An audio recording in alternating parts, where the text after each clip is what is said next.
25 000 euros. C'est de la somme que mon fils me demande pour une fête à laquelle il ne m'a pas invité. Mes mains tremblent, tandis que je lis la facture qu'il vient de me tendre comme si j'étais une étrangère. Une facture pour son 45e anniversaire. Une célébration pour 200 invités dans le club le plus exclusif de Paris. Une célébration dont j'ai été totalement exclue. Tu devrais te sentir heureuse que je te laisse contribuer, me dit Michel sans lever les yeux de son téléphone. Ses paroles tombent comme des pierres sur ma poitrine. 72 ans de vie, 42 ans à l'élever seul après la mort de son père. Et voilà les mots que je reçois de mon unique fils. La note manuscrite sur l'enveloppe est encore pire. Maman, comme tu n'as pas pu assister à ma célébration, au moins tu peux aider avec les dépenses. Considère cela comme ton cadeau d'anniversaire pour moi. J'attends le paiement avant vendredi. Il n'a même pas pris la peine de signer avec amour, juste son nom, froid et distant. Michel Leclerc. Comment n'ai-je pas pu assister ? Lui demandai-je, sentant ma voix se briser. Je n'ai jamais reçu d'invitation, mon fils. Je ne savais même pas que tu allais célébrer. Il lève enfin les yeux et dans son regard, je ne vois pas l'enfant qui s'accrochait à mes jambes quand il faisait des cauchemars. Je vois un étranger, un homme qui me regarde avec agacement, comme si ma présence était une gêne qu'il doit tolérer. Maman, s'il te plaît, tu sais que mes amis et moi, eh bien, nous avons des modes de vie différents. Mes invités sont des gens importants, des entrepreneurs, des professionnels. Je ne voulais pas que tu te sentes déplacé. Chaque mot est un coup de poignard. Déplacé. C'est ce que je suis pour lui maintenant. La femme qui a travaillé 18 heures par jour à coudre pour payer ses études, qui a vendu jusqu'à son alliance pour lui acheter sa première voiture, qui a hypothéqué la maison pour financer sa première entreprise. Mais l'argent, tu en as besoin de moi, lui dit Gigi en essayant de garder mon calme. Mon argent n'est pas déplacé, n'est-ce pas ? Il soupire avec impatience, comme si j'étais une enfant en train de faire un caprice. Maman, tu dramatises toujours tout. Ce n'est que de l'argent. Tu sais que tu peux le payer. Tu as ta pension et tes économies. De plus, techniquement, c'est ton fils qui a eu un anniversaire. Tu ne devrais pas être fier de contribuer à son succès. Je reste sans voix, littéralement sans voix. Fière. Fière d'être humiliée. Fière d'être réduite à un portefeuille ambulant. Je regarde autour de moi dans le salon de sa maison, cette maison que j'ai aidé à acheter, et je vois les photos de sa fête sur la table. 200 personnes célébrant avec mon fils. 200 personnes qui comptent plus que la femme qui lui a donné la vie. Sur les photographies, je vois des visages que je ne reconnais pas, des costumes élégants, des coupes de champagne, des sourires parfaits, tous posant avec mon fils comme s'il était une célébrité. Et au centre de tout, Michel, radieux, heureux, entouré d'amour et d'attention.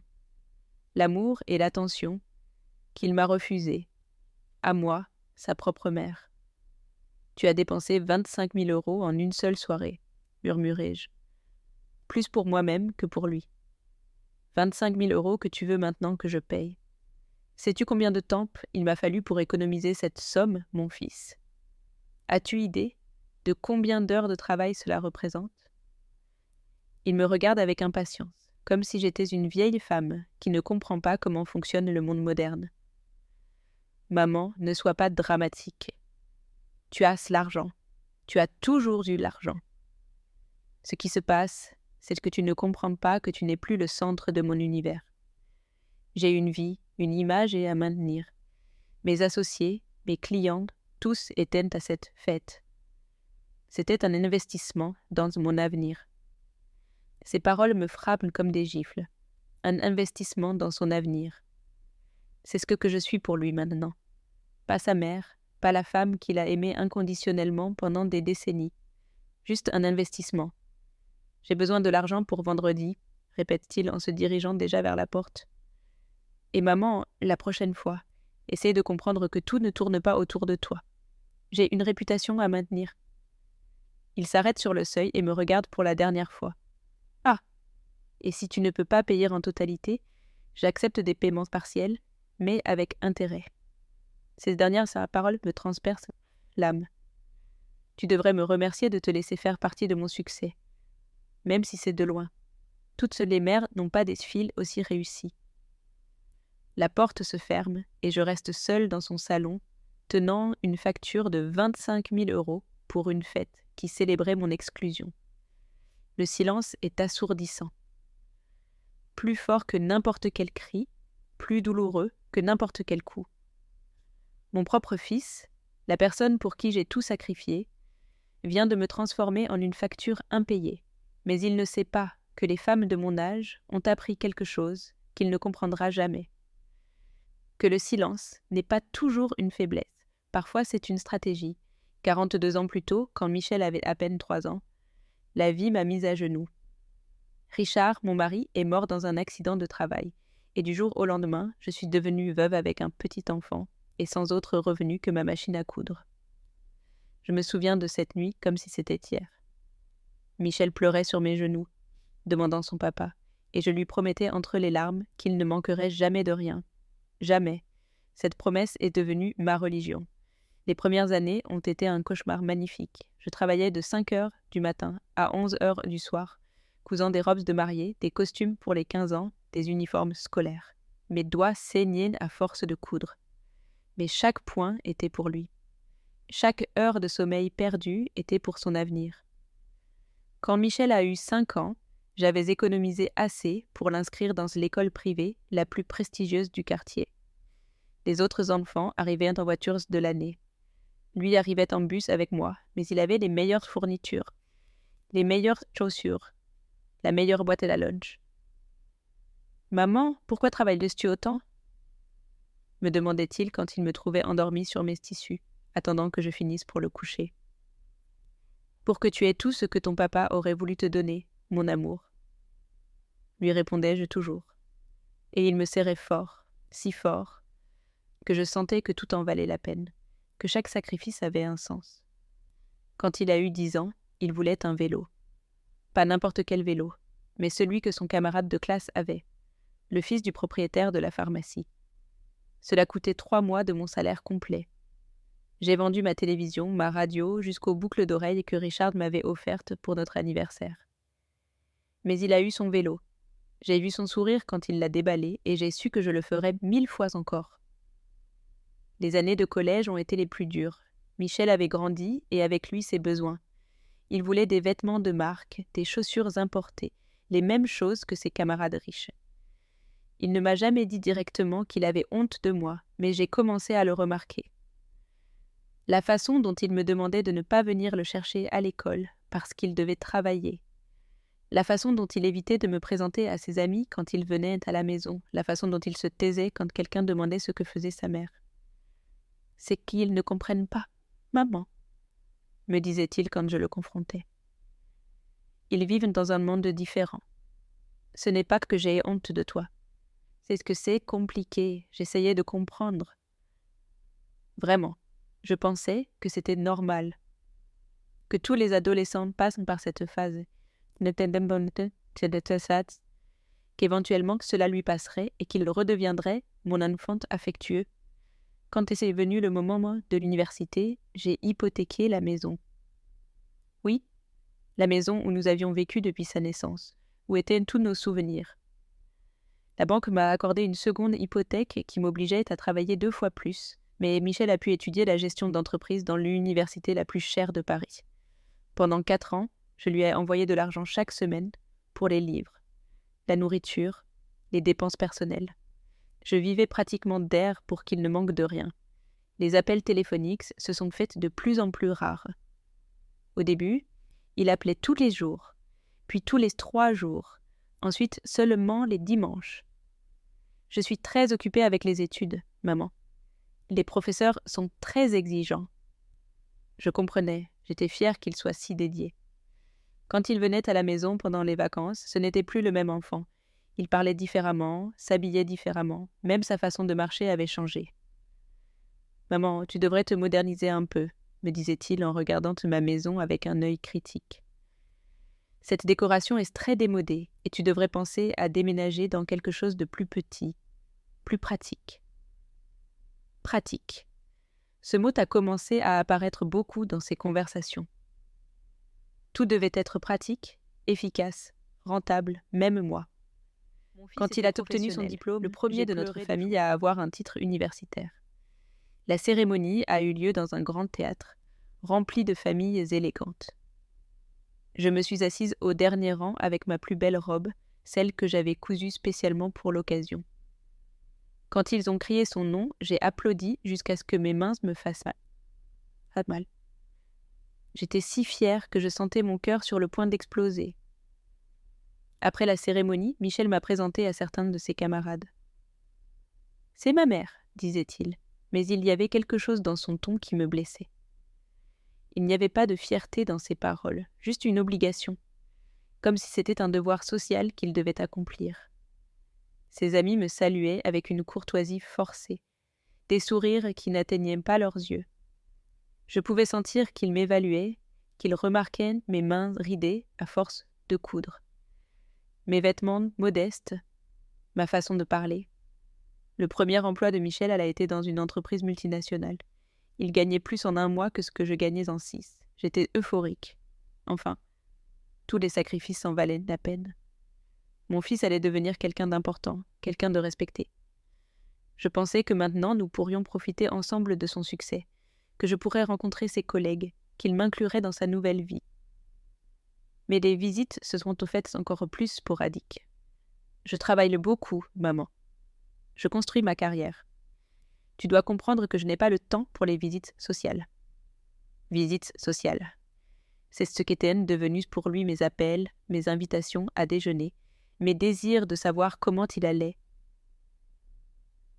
Des visites sociales qui ne rentraient plus dans son agenda. Quand il a eu 30 ans, il a organisé une petite réunion. Il m'a invitée, mais quand je suis arrivée, j'ai réalisé que j'étais la seule personne de plus de 35 ans. Tous ses amis étaient de jeunes professionnels, élégants, sophistiqués. Ils parlaient de choses que je ne comprenais pas. Investissement, marché, stratégies entrepreneuriales. Je suis restée assise dans un coin, souriant quand quelqu'un me regardait, feignant de comprendre les conversations. Mon fils me présentait quand quelqu'un demandait qui j'étais. Il ne disait plus « ma maman » avec affection, c'était « ma mère ». Formel, distant, comme si c'était un titre qu'il avait honte de porter. Cette nuit-là, je suis rentrée chez moi en sentant que j'avais perdu quelque chose de plus que du temps. J'avais perdu mon fils, et je ne savais pas quand cela s'était produit. Les premiers signes de ce qui allait suivre ont commencé subtilement. Michel a commencé à parler d'optimiser les dépenses et d'être plus efficace avec les ressources familiales. Il disait qu'il s'inquiétait pour mon avenir, qu'il voulait m'aider à mieux gérer mon argent. Au début, j'ai pensé que c'était de l'amour filial. J'ai pensé qu'enfin, il rendait quelque chose de tout ce qu'il avait reçu. Quelle naïve j'ai été. Quelle aveugle, quelle stupide de continuer à croire que l'enfant qui s'accrochait à mes jambes existait encore quelque part à l'intérieur de cet homme qui me voyait comme un investissement raté. Les premiers documents sont arrivés un mardi matin.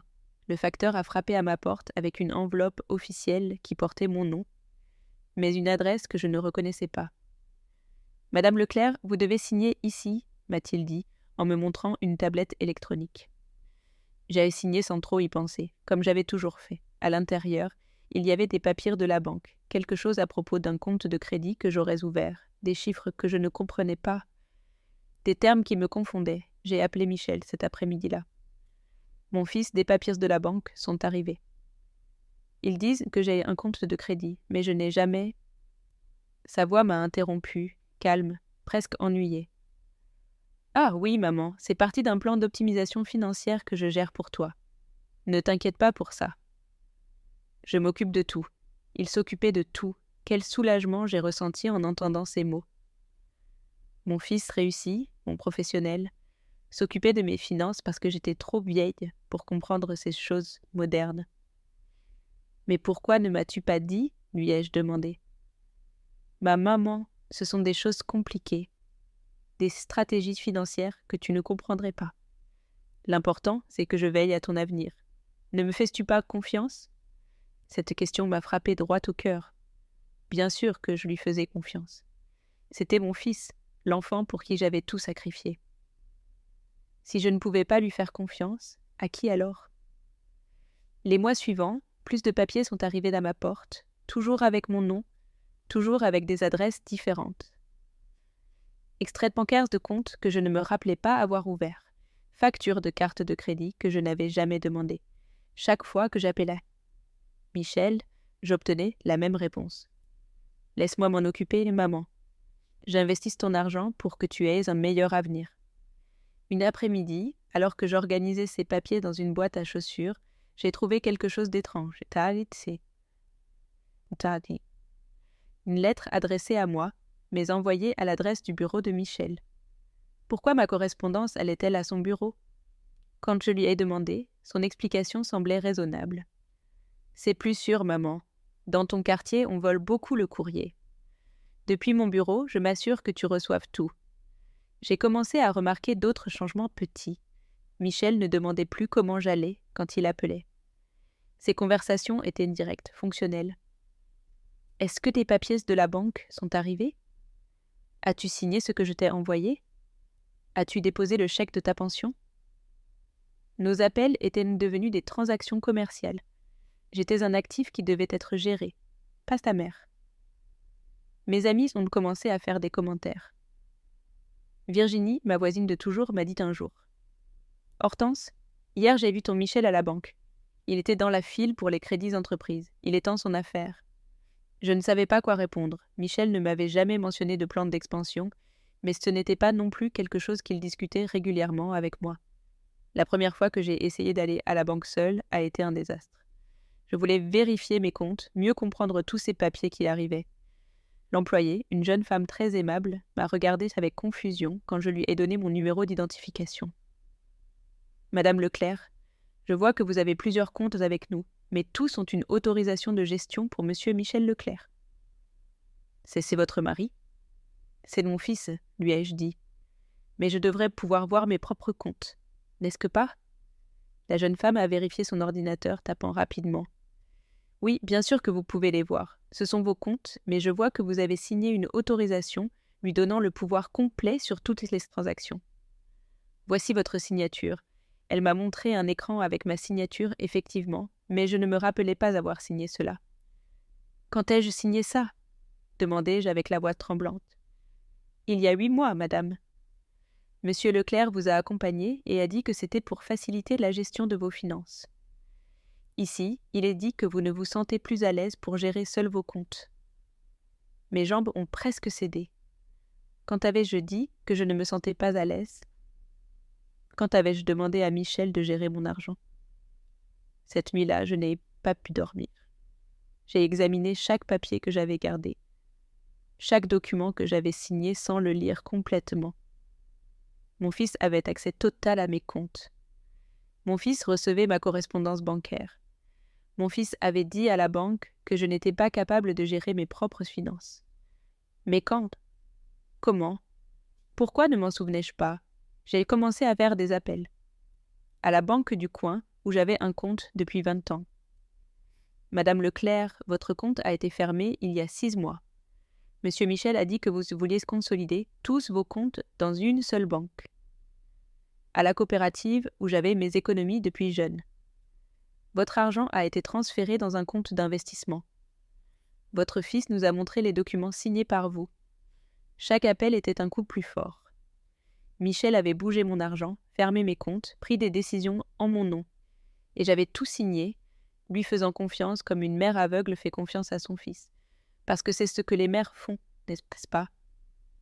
Faire confiance à leurs enfants. La goutte qui a fait déborder le vase est arrivée un vendredi après-midi. Un homme a frappé à ma porte, élégamment vêtu, avec un sourire commercial. « Madame Leclerc, je viens de la part d'Investissement Premium. Votre fils Michel nous a dit que vous êtes intéressé par notre plan de pension complémentaire. Il m'a montré des papiers brillants, des brochures avec des chiffres qui promettaient de doubler mon argent en 5 ans. Je ne suis intéressée à rien du tout, lui ai-je dit, confuse. Il doit y avoir une erreur. L'homme vérifia sa tablette. Non, madame. Ici, j'ai la demande signée par vous il y a 2 semaines. Votre fils nous a dit que vous vous confondez parfois, J'ai mais juste que vous besoin vouliez que vous définitivement confirmiez faire votre cet numéro de investissement compte. pour traiter le retrait initial. J'ai fermé la porte sans répondre. Mes mains tremblaient, mon cœur battait si fort que je pensais qu'il allait sortir de ma poitrine. Michel utilisait mon nom, ma signature, mon argent pour faire des affaires que je ne connaissais même pas. Et il avait dit à ces gens que je me confondais, que je n'étais pas fiable, qu'il devait prendre des décisions pour moi. Cette nuit-là, assise dans ma cuisine avec une tasse de tisane à la camomille, j'ai compris la vérité que j'avais évitée pendant des mois. Mon fils ne protégeait pas mon argent. Mon fils me le volait, pas avec violence, pas avec des cris, mais avec des papiers, des signatures, ma propre confiance utilisée contre moi. L'enfant que j'avais élevé, pour lequel j'avais tout sacrifié, m'avait transformée en victime sans que je m'en rende compte. Et le pire, c'est qu'il l'avait fait si graduellement, si doucement, que j'avais été complice de ma propre arnaque. Mais le silence que j'avais maintenu pendant tous ces mois n'était pas seulement de la douleur, c'était de l'observation, de l'apprentissage, de la préparation pour quelque chose que Michel n'avait jamais vu venir. Le silence dans ma maison est devenu mon nouveau compagnon. Le téléphone ne sonnait plus comme avant quand Michel appelait pour demander comment j'allais. Maintenant, il appelait seulement pour confirmer que j'avais signé un document ou pour me parler d'une opportunité d'investissement que je ne pouvais pas refuser. Ces visites se réduisaient à des rencontres de 15 minutes où il vérifiait mon courrier, prenait quelques papiers et partait en disant qu'il avait des affaires importantes à régler. C'est dans cette solitude que j'ai commencé à voir clair, comme quand on nettoie les vitres des fenêtres et soudain on peut voir tout ce qui était flou pendant des mois. J'ai recommencé à faire quelque chose que je n'avais jamais fait en 72 ans de vie, douter de mon propre fils. Un matin, après que Michel soit parti avec plus de mes papiers, j'ai décidé de suivre ses pas. Pas physiquement, parce que mes genoux ne me permettent plus de marcher beaucoup, mais depuis chez moi. J'ai appelé la banque principale où étaient censées être mes économies. « Madame Leclerc, je dois vérifier votre identité avant de vous donner des informations », m'a dit une voix jeune au téléphone. Après avoir répondu à toutes ces questions, elle m'a confirmé ce que je soupçonnais déjà. Votre compte a un solde de 300 €. Le reste a été transféré la semaine dernière vers un compte d'entreprise. 300. Des 40 000 € que j'avais économisés pendant des décennies de travail, il ne restait que 300 €. Vers quel compte d'entreprise ? Demandai-je avec la voix brisée. À Leclerc et Associés, madame. L'entreprise enregistrée au nom de Michel Leclerc. Selon nos archives, vous avez autorisé ce transfert comme investissement dans l'affaire familiale. Affaire familiale. Quelle ironie cruelle. Il n'y avait rien de familial dans ce que Michel faisait. J'ai raccroché et me suis assise dans mon fauteuil préféré, celui où j'avais cousu pendant tant d'années, où j'avais planifié un avenir qui incluait mon fils me soignant dans mes dernières années. Maintenant, je comprenais que cet avenir n'avait jamais existé dans l'esprit de Michel. J'ai décidé de devenir détective de ma propre vie. Chaque papier qui arrivait, je le lisais ligne par ligne, même si je ne comprenais pas tous les termes. Chaque document que j'avais signé, je le examinais à la loupe. J'ai commencé à tenir un cahier où j'inscrivais des dates, des montants, des noms d'entreprises. Ma table de cuisine est devenue mon bureau d'investigation. Virginie, ma voisine, a remarqué ma nouvelle obsession. « Hortense, qu'est-ce que c'est que tu fais avec tous ces papiers ?»« On dirait une comptable » m'a-t-elle dit un après-midi quand elle est venue prendre un café. Je lui ai tout raconté, chaque soupçon, chaque découverte, chaque mensonge que j'avais mis au jour. Virginie m'a écoutée en silence, avec ce visage que nous, les femmes, faisons quand nous reconnaissons la douleur chez une autre femme. « Ah, ma fille !» m'a-t-elle dit en prenant mes mains ridées dans les siennes. Les enfances sont parfois nos plus grandes bénédictions et nos pires déceptions. Virginie avait élevé 3 enfants, et bien qu'aucun ne l'ait volé, elle connaissait la douleur de se sentir abandonnée après avoir tout donné. Avec l'aide de Virginie, j'ai commencé à faire des appels plus stratégiques. D'abord à la compagnie d'assurance, où j'avais une police depuis 15 ans. « Madame Leclerc, votre police a été annulée il y a 4 mois. Votre fils Michel a dit que vous n'en aviez plus besoin parce qu'il allait vous inclure dans l'assurance de son entreprise. » Encore un mensonge. On ne m'avait jamais incluse dans aucune assurance entreprise. Ensuite, j'ai appelé l'agence immobilière qui gérait la location de la petite maison que j'avais laissée à Michel quand il avait déménagé de chez moi. Madame, cette propriété a été vendue il y a 2 mois. Monsieur Michel nous a dit que vous aviez décidé de la vendre pour avoir de la liquidité dans votre vieillesse. Ma petite maison, celle que j'avais achetée avec tant d'efforts pour assurer des revenus supplémentaires, avait disparu sans que je le sache. Chaque découverte était comme un coup de couteau, mais étrangement, cela me donnait aussi de la force. Ce n'était plus seulement de la douleur que je ressentais, c'était de l'indignation, de la rage, une détermination que je n'avais pas sentie depuis des années. Michel avait sous-estimé sa mère. Il pensait que j'étais une vieille confuse qui signerait n'importe quoi sans en demander. Et il avait raison. Pendant un temps, je l'ai été. Mais plus maintenant. Une après-midi, alors que je fouillais une boîte pleine de documents bancaires, j'ai trouvé quelque chose qui m'a glacé le sang. Une demande de crédit hypothécaire sur ma maison. Ma maison où j'avais vécu pendant 30 ans, où étaient tous mes souvenirs, où je pensais mourir en paix. Michel avait utilisé ma maison comme garantie pour un prêt de 50 000 € pour son entreprise. « Mon Dieu !» ai-je murmuré en regardant les papiers. Ma signature était là, claire comme le jour, mais je ne me rappelais pas l'avoir signée. Quand? Comment? J'ai vérifié la date. 3 mois plus tôt. 3 mois plus tôt, Michel était venu avec une pile de papiers et m'avait dit que c'était des mises à jour d'assurance et d'entretien de propriété. J'avais tout signé en lui faisant confiance. Maintenant, ma maison, mon unique refuge, était en risque. Si Michel ne payait pas ce prêt, je perdrais le toit sur ma tête. À 72 ans, je pourrais me retrouver à la rue parce que j'avais fait confiance à mon propre fils. L'ironie était amère. L'enfant que j'avais protégé des intempéries du monde m'exposait maintenant à me retrouver sans abri. Cette nuit-là, je n'ai pas pu dormir.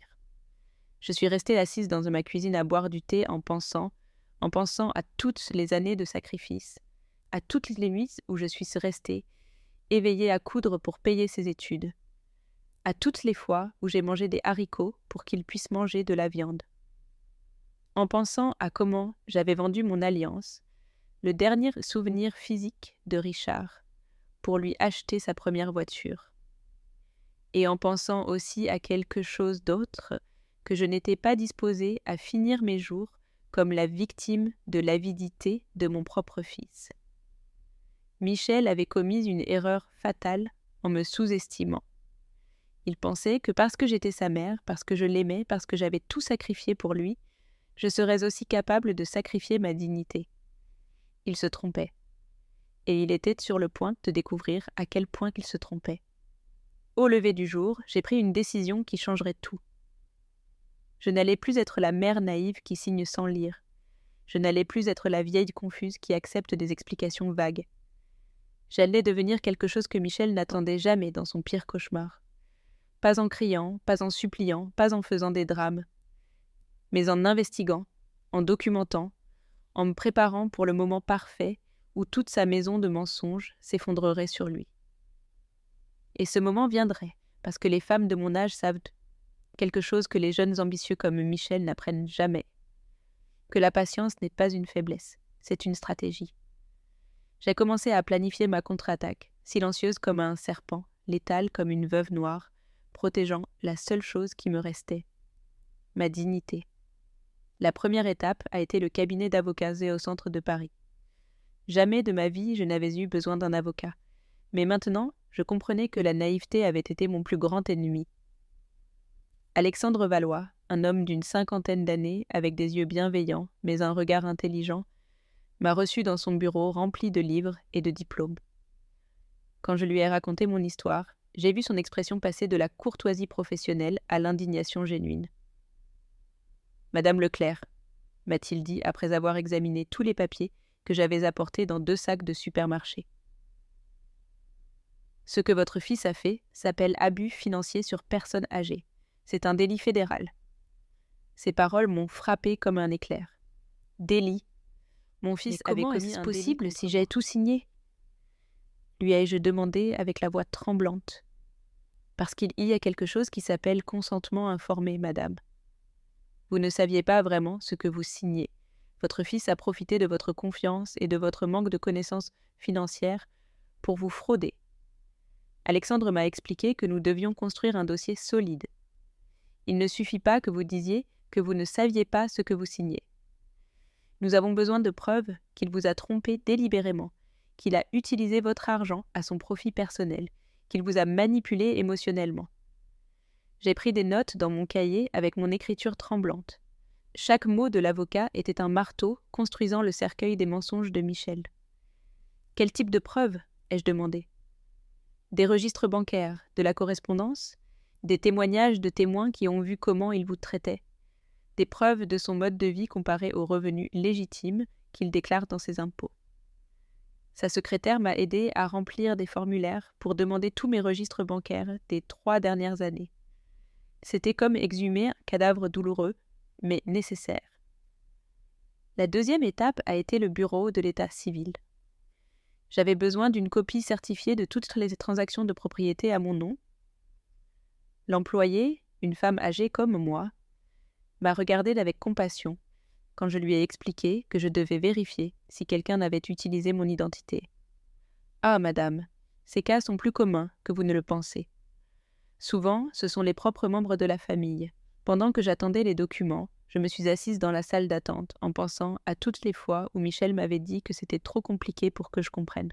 Maintenant, je réalisais que la complexité avait été son arme. Chaque fois que je posais des questions, il me bombardait de termes techniques jusqu'à ce que je m'abandonne et lui fasse confiance. Les registres ont confirmé mes pires soupçons.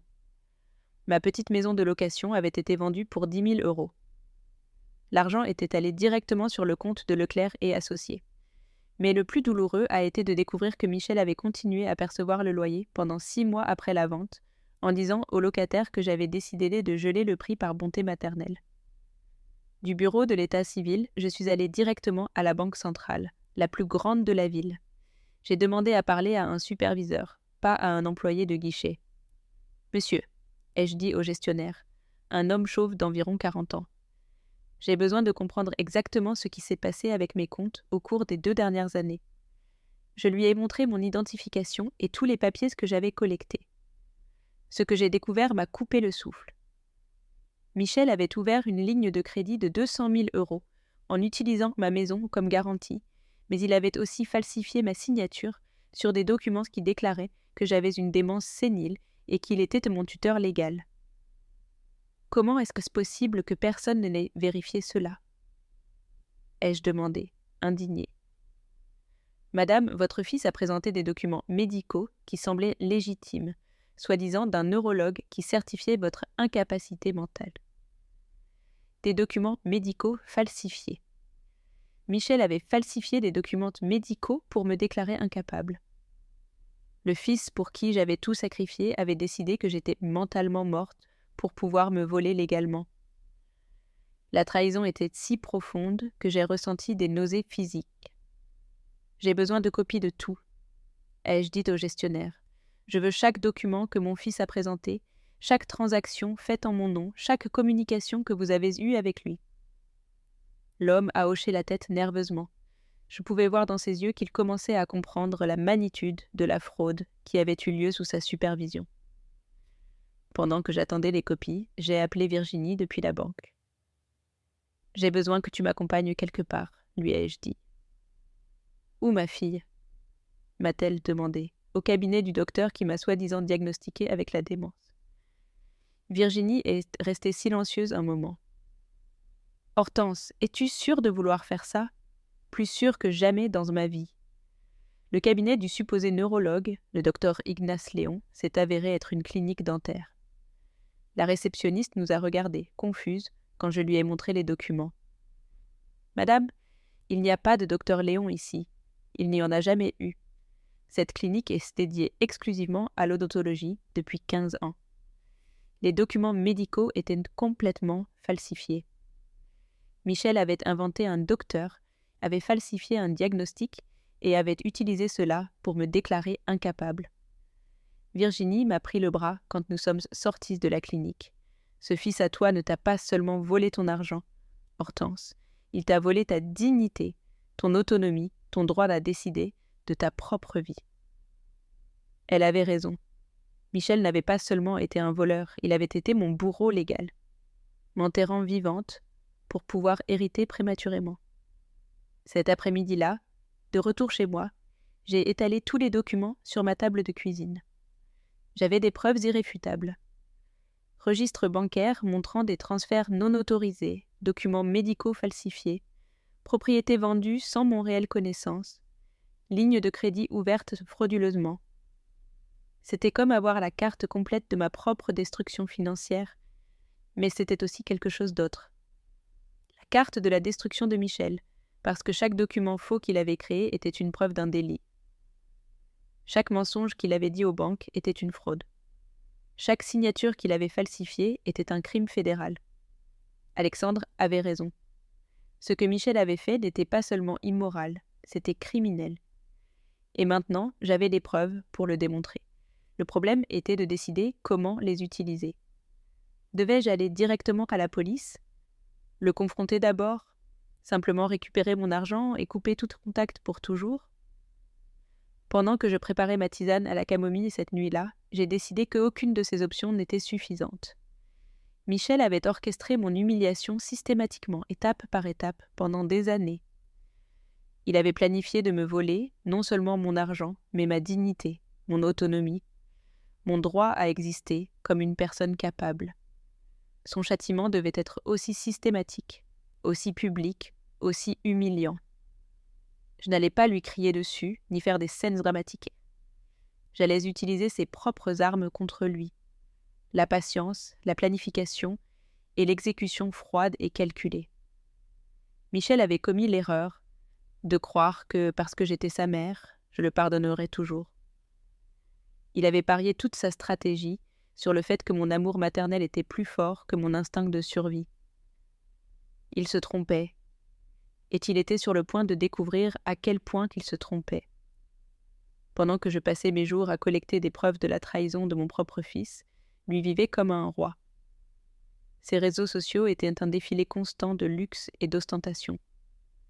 Photos dans des restaurants chers, voyages dans des endroits exotiques, voitures neuves, montres qui coûtaient plus que ma pension d'un an entier. Tout payé, bien sûr, avec mon argent, avec l'argent que j'avais économisé en cousant, jusqu'à ce que mes doigts saignent, avec l'argent de la vente de ma petite maison, avec l'argent des crédits frauduleux qu'il avait pris en mon nom.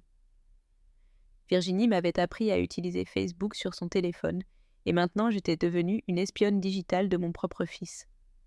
Chaque publication était une gifle, profitant d'un week-end à Cannes.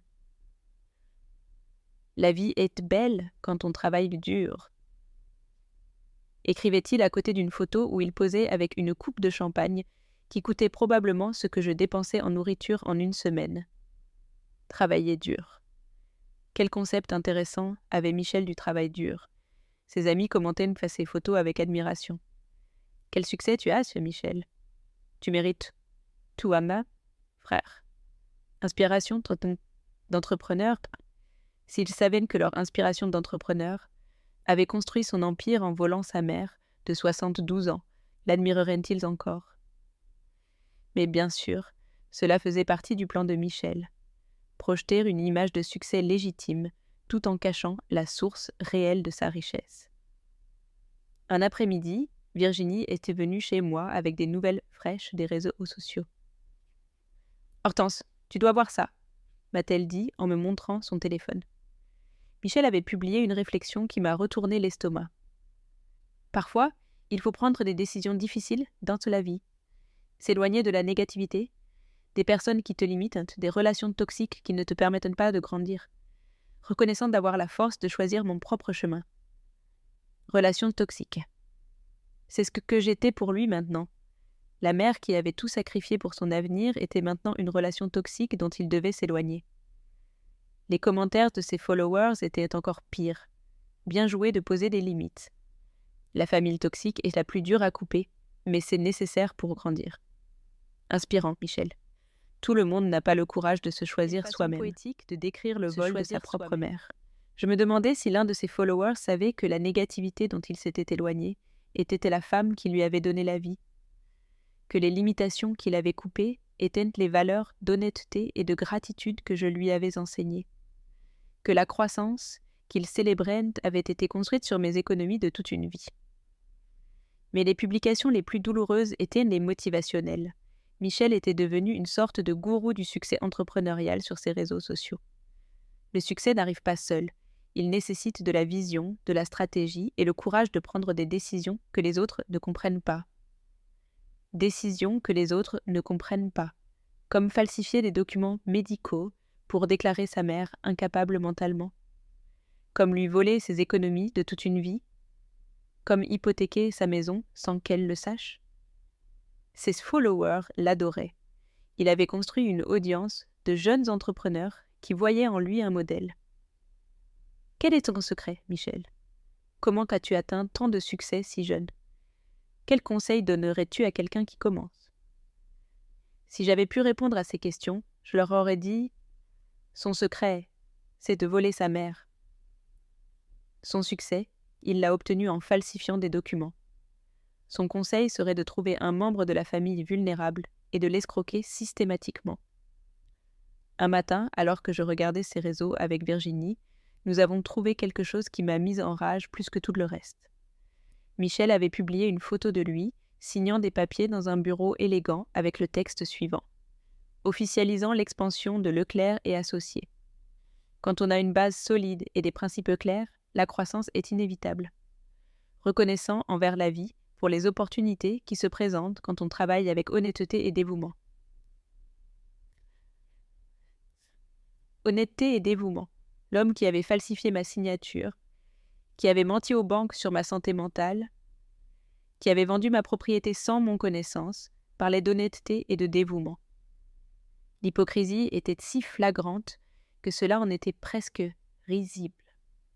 Presque. Base solide, avait-il écrit.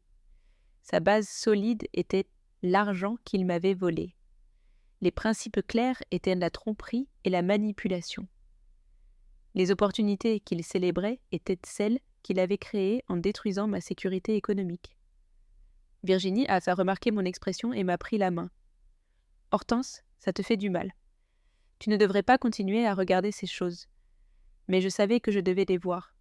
Chaque publication arrogante, chaque commentaire d'admiration, chaque démonstration de sa vie de luxe était du combustible pour ma détermination.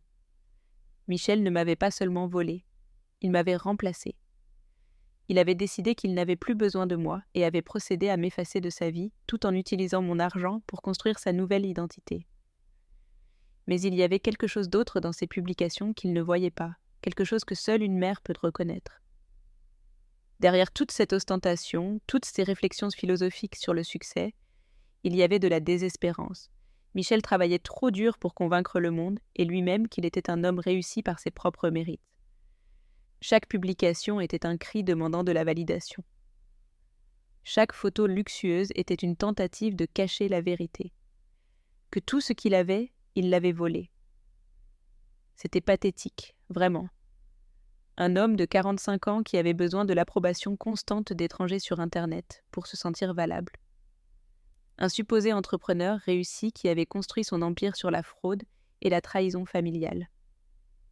Un fils qui avait échangé l'amour inconditionnel de sa mère contre des likes et des commentaires de inconnus. Ses followers ne savaient pas qu'ils admiraient un criminel. Ils ne savaient pas que chaque voyage, chaque dîner cher, chaque achat extravagant était financé avec l'argent volé à une vieille femme. Ils ne savaient pas que leur idole entrepreneuriale était en réalité un escroc qui avait commencé en pratiquant sur sa propre famille. Mais je le savais, et j'avais les preuves pour le prouver. Et pendant que Michel continuait à vivre sa fantaisie de succès sur les réseaux sociaux, je continuais à construire le dossier qui le détruirait.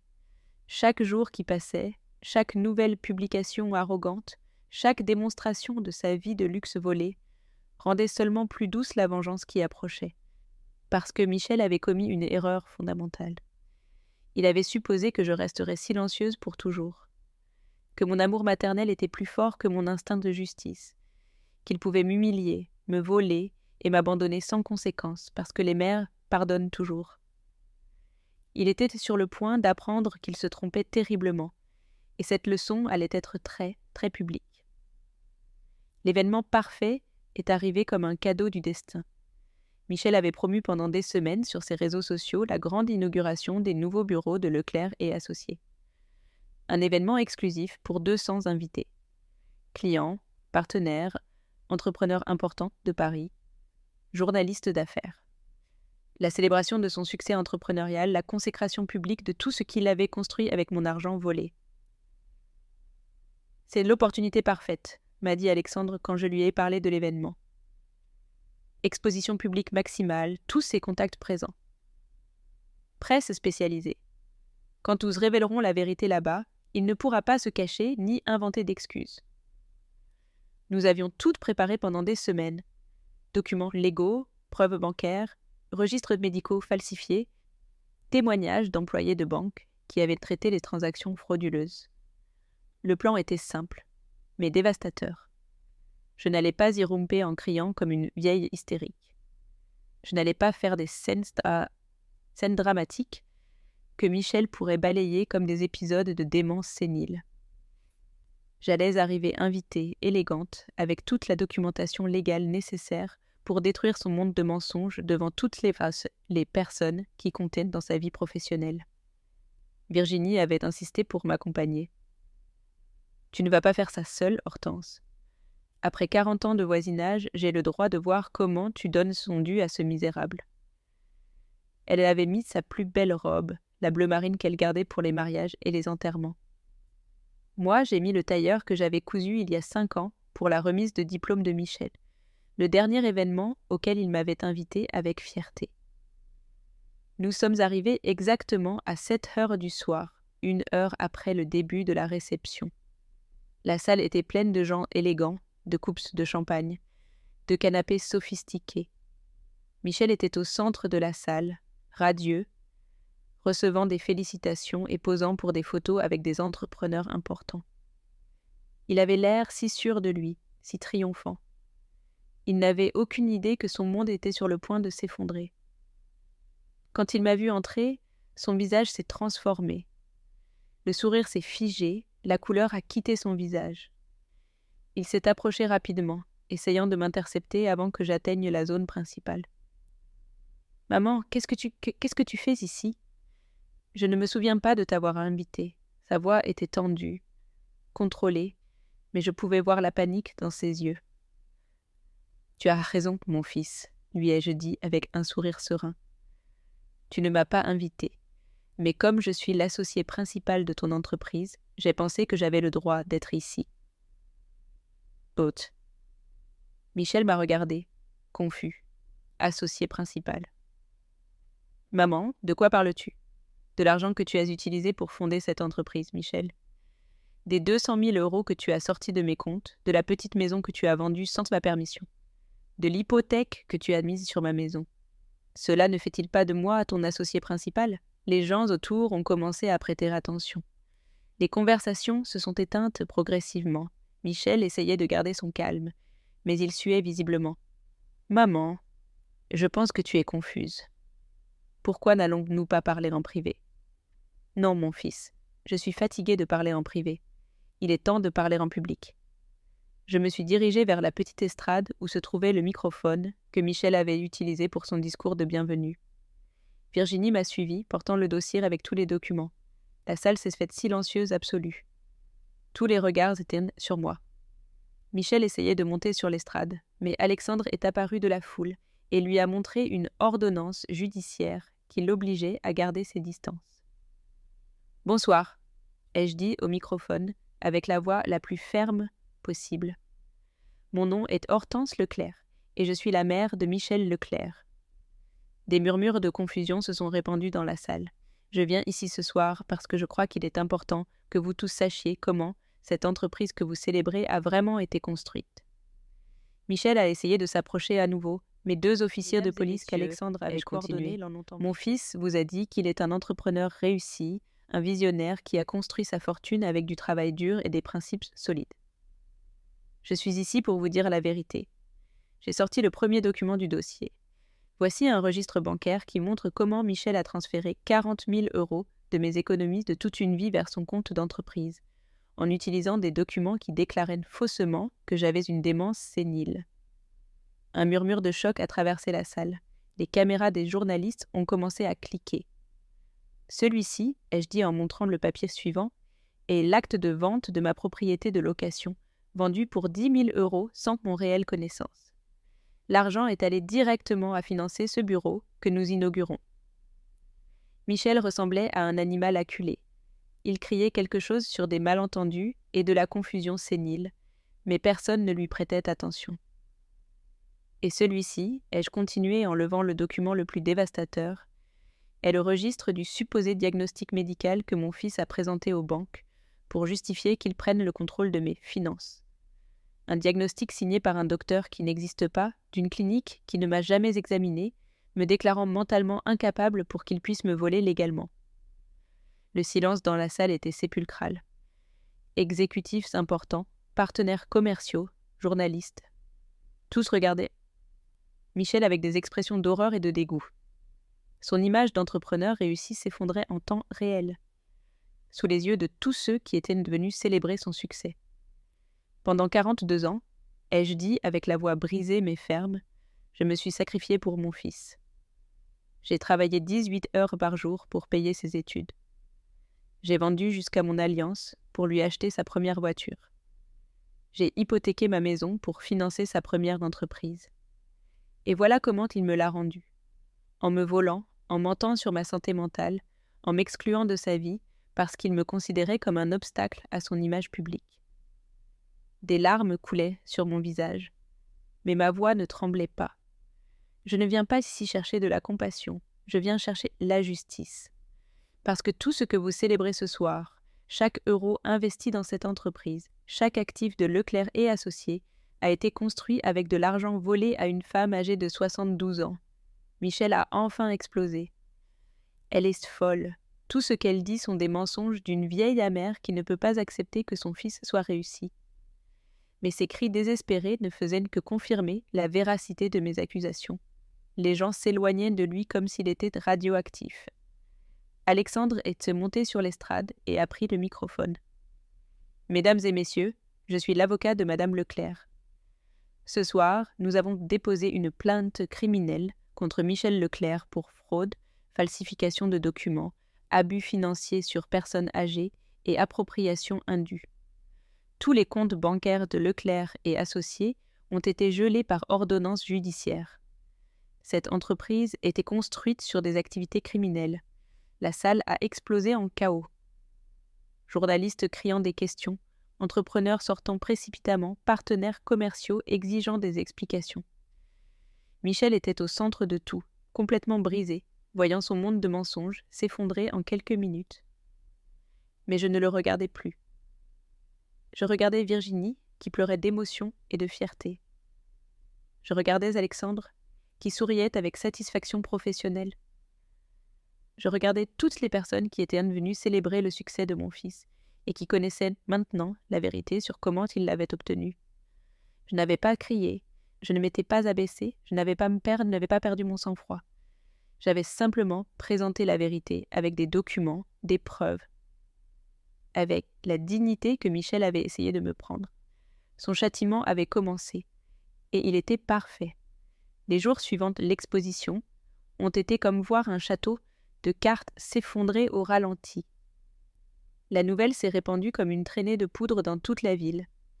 Entrepreneur réussi a construit son empire en volant sa mère âgée. C'était le titre qui apparaissait dans tous les journaux locaux. Les réseaux sociaux, qui avaient été le royaume de Michel, sont devenus son champ de bataille perdu. Ses followers, ces jeunes entrepreneurs qui l'admiraient, ont commencé à le quitter en masse. Les commentaires sur ses publications sont passés de l'admiration au mépris absolu.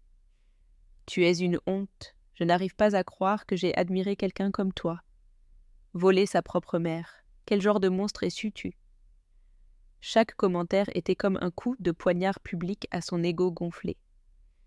Virginie me tenait informée de tout ce qui se passait sur ses réseaux. Michel avait essayé de supprimer son profil, mais c'était trop tard. Tout avait été capturé, partagé, viralisé. Ses réflexions sur s'éloigner de la négativité et se choisir soi-même étaient devenues des mèmes qui circulaient partout sur Internet. Les gens partageaient ces publications motivationnelles avec des commentaires sarcastiques. Voilà comment on vole sa mère et on appelle ça du développement personnel. Mais l'effondrement n'était pas seulement digital, il était réel, tangible, dévastateur. Alexandre m'informait chaque jour des avancées du dossier. Hortense, les autorités ont gelé tous les comptes de Leclerc et associés. Ils ont aussi saisi ses actifs personnels, la voiture, la maison, les investissements. Tout ce qu'il a acheté avec votre argent volé est confisqué. Les partenaires commerciaux de Michel ont commencé à se distancier publiquement de lui. Des entrepreneurs qui avaient une posée souriant sur ses photos émettaient maintenant des communiqués niant toute association avec son entreprise. Nous n'aurions jamais fait affaire avec quelqu'un comme lui si nous avions connu ses méthodes, a déclaré le président d'une entreprise de construction qui avait été son principal client. La banque où Michel avait falsifié mes documents médicaux faisait aussi face à des conséquences. Les autorités financières ont lancé une enquête sur leurs procédures de vérification. Le gestionnaire qui avait traité les transactions frauduleuses a été suspendu. L'institution a émis des excuses publiques et annoncé des changements dans ses protocoles pour prévenir l'abus financier sur les personnes âgées. Un matin, exactement une semaine après l'exposition, Michel est apparu à ma porte. Il n'est pas arrivé dans sa voiture de luxe comme avant. Il est arrivé à pied, avec des vêtements froissés, des yeux rouges et gonflés. Il ressemblait à un homme qui n'avait pas dormi depuis des jours. Quand j'ai ouvert la porte, je ne l'ai presque pas reconnu. L'entrepreneur réussi et arrogant avait disparu. À sa place, il y avait un homme brisé, désespéré. « Maman, m'a-t-il dit avec la voix brisée, j'ai besoin de te parler. » Son ton était différent. Ce n'était plus le fils qui me parlait avec condescendance, comme si j'étais une vieille confuse. C'était un homme suppliant, désespéré. « Maintenant tu veux parler, Michel ?» lui ai-je répondu sans l'inviter à entrer. « Maintenant que tu as tout perdu, tu veux te souvenir que tu as une mère. » Il s'est effondré sur mes marches et a commencé à pleurer. Je n'avais pas vu Michel pleurer depuis qu'il était enfant. « Je suis désolée, maman, je suis tellement désolée. Je ne sais pas ce qui m'est arrivé. » L'argent, le succès, la pression. J'ai perdu le nord. Mais tu es ma mère, tu dois m'aider. Je suis ton fils. Ses larmes étaient réelles. Son désespoir était genou. Mais c'était trop tard pour les larmes. Maintenant, je suis sa mère, lui ai-je demandé avec un calme glacial. N'étais-je pas la relation toxique dont tu devais t'éloigner? N'étais-je pas la négativité qui te limitait? N'étais-je pas trop démodée pour ton image publique? Chaque question était comme du sel sur une plaie ouverte. Michel se recroquevillait à chaque mot. J'étais confus, maman, le succès m'était monté à la tête, mais maintenant je comprends. Sans toi, je ne suis rien. Sans ton soutien, sans ton amour, tout s'effondre. S'il te plaît, retire la plainte. On peut arranger ça en famille. Je vais te rendre tout l'argent avec des intérêts. Donne-moi juste une chance de me racheter, une chance de se racheter. Quel concept intéressant, Michel, lui ai-je dit en m'asseyant à côté de lui sur les marches. Tu crois que ça ne concerne que l'argent? Il m'a regardé avec espoir, comme si c'était une négociation commerciale de plus. Non, mon fils, ça concerne le respect, la dignité, la valeur humaine, des choses que tu as décidé que je ne méritais pas. Je vais te montrer que j'ai réalisé mon erreur, a-t-il continué à supplier. Je vais m'occuper de toi dans ta vieillesse comme j'aurais dû le faire depuis toujours. On va vivre ensemble comme une vraie famille. Donne-moi juste cette chance. Ces promesses sonnaient désespérées, vides. C'étaient les mots d'un homme qui avait tout perdu et qui voulait maintenant récupérer la seule personne qui restait dans sa vie. Et si j'étais vraiment celle qui avait la démence, Michel, lui ai-je demandé. Si j'étais vraiment une vieille confuse, comme tu l'as dit aux banques, comment pourrais-tu demander à une personne mentalement incapable de vulnérable? L'ironie de ses propres mensonges l'a frappé comme une gifle. Il est resté silencieux un long moment. Puis, d'une voix à peine audible, il a murmuré Je mérite ce qui m'arrive. » C'était la première fois depuis des années que Michel disait quelque chose de complètement honnête. « Oui, lui ai-je répondu, tu le mérites, mais pas parce que tu es mon fils et que je suis une mère vengeresse. Tu le mérites parce que tu as commis des crimes, parce que tu as blessé une personne qui t'a aimé inconditionnellement, parce que tu as échangé ta famille contre de l'argent. » Je me suis levée pour entrer dans la maison. « Ma maman, qu'est-ce qui va m'arriver » m'a-t-il demandé, avec la voix d'un enfant effrayé. Je me suis arrêtée à la porte et l'ai regardé pour la dernière fois. « Ce qui doit arriver arrivera. Les conséquences de tes actions, Michel. Tu vas affronter la justice comme n'importe quel criminel et tu vas apprendre que les mères ne pardonnent pas toujours tout. »« Me hais-tu » m'a-t-il demandé. Sa question m'a brisé le cœur, mais n'a pas changé ma détermination. « Je ne te hais pas, mon fils. Je te plains. Parce que tu as eu l'amour le plus pur du monde et tu l'as échangé contre de l'argent. Parce que tu as eu une famille et tu l'as détruite par avarice. Parce que tu aurais pu être un bon homme et tu as choisi d'être un criminel. » J'ai fermé la porte doucement.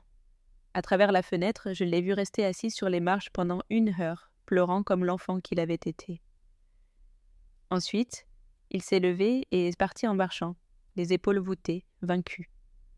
C'était la dernière fois que Michel mettait les pieds chez moi en homme libre. 1 semaine plus tard, les autorités l'ont arrêté formellement. Les charges incluaient fraude, falsification de documents, abus financiers sur personnes âgées et appropriation indue. Son entreprise a été dissoute, ses actifs confisqués, sa réputation détruite pour toujours. Mais son plus grand châtiment n'était pas la prison, c'était de savoir qu'il avait perdu pour toujours la seule personne qu'il avait aimée sans condition.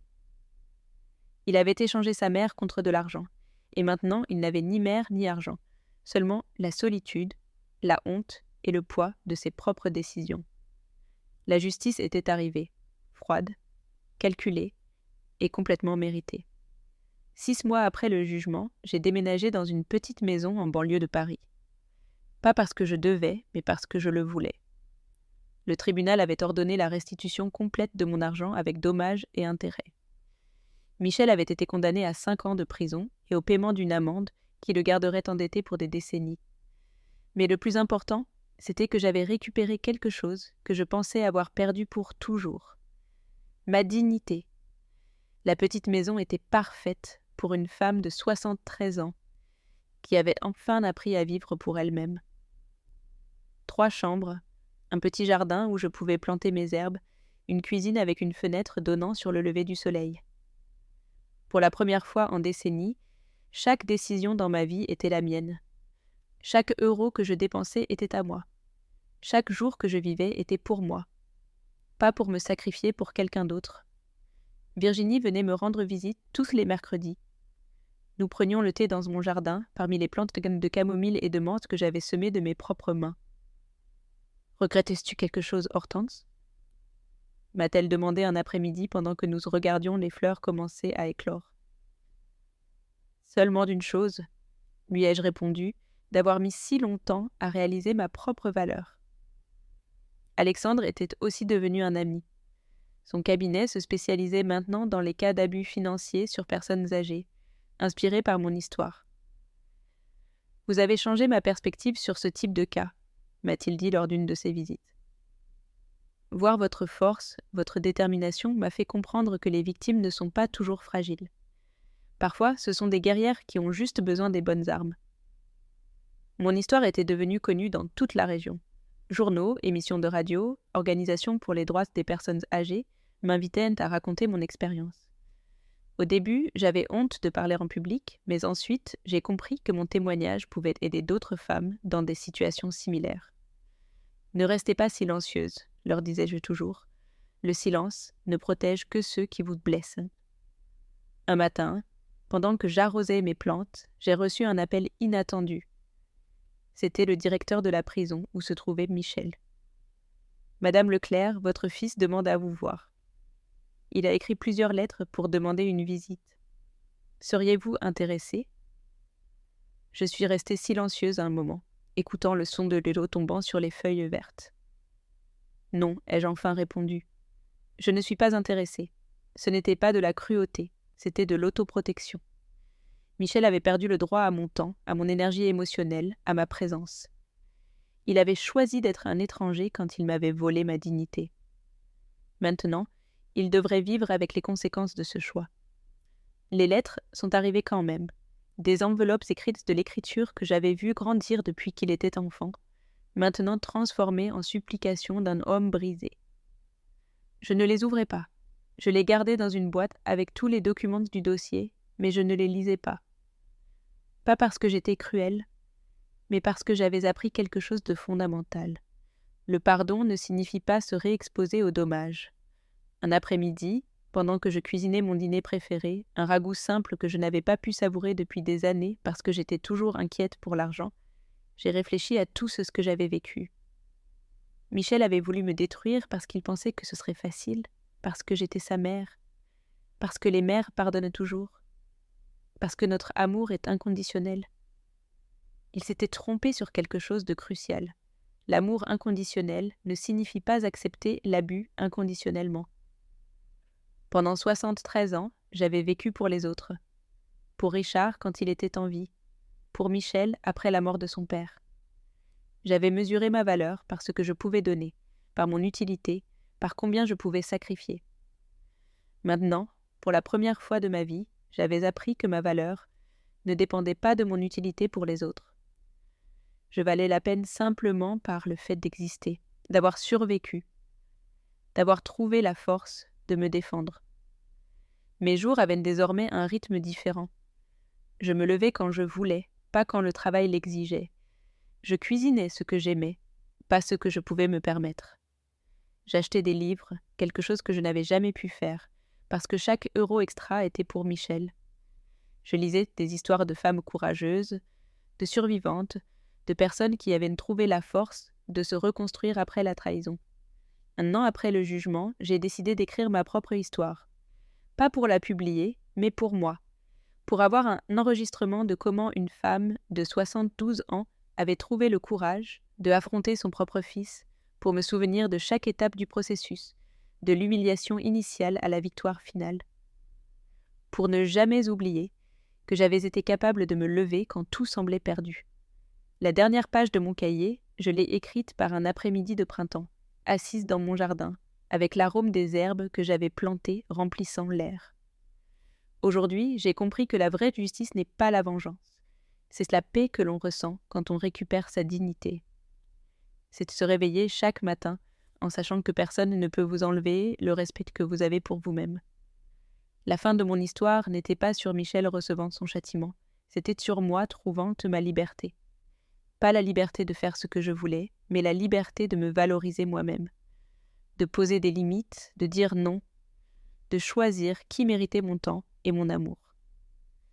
Michel avait cru qu'il était plus intelligent que moi, qu'il pouvait me manipuler parce que j'étais une femme âgée, parce que je dépendais émotionnellement de lui, parce que les mères pardonnent toujours tout.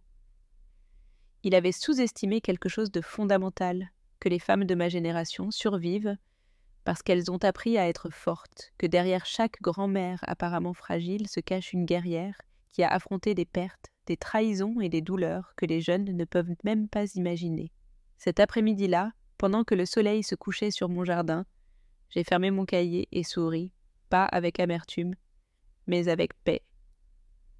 J'avais gagné quelque chose de plus précieux que l'argent récupéré.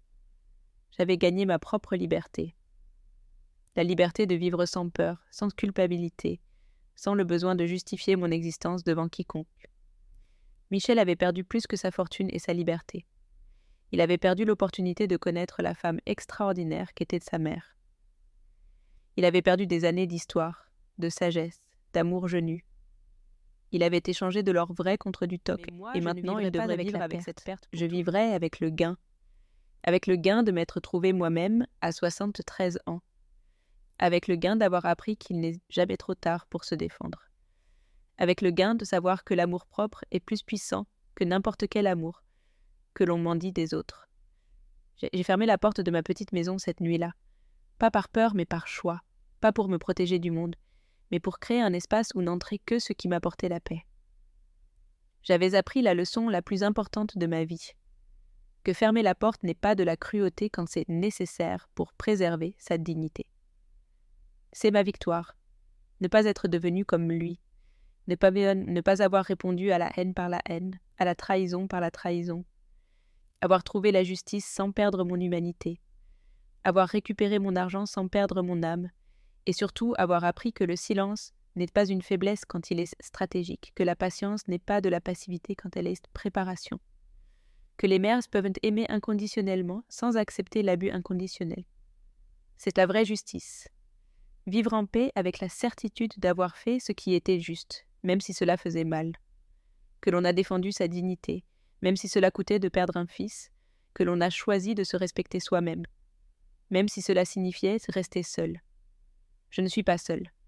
J'ai mon jardin, mes livres, mes beaux souvenirs, d'avant que tout se corrompe. J'ai des amis comme Virginie, des professionnels comme Alexandre qui me respectent. J'ai surtout ma propre compagnie, que j'avais oublié à quel point elle était précieuse. Michel a perdu sa mère. Moi, j'ai trouvé la femme qui avait toujours été en moi, attendant le bon moment pour se défendre. Et cette femme est enfin en paix,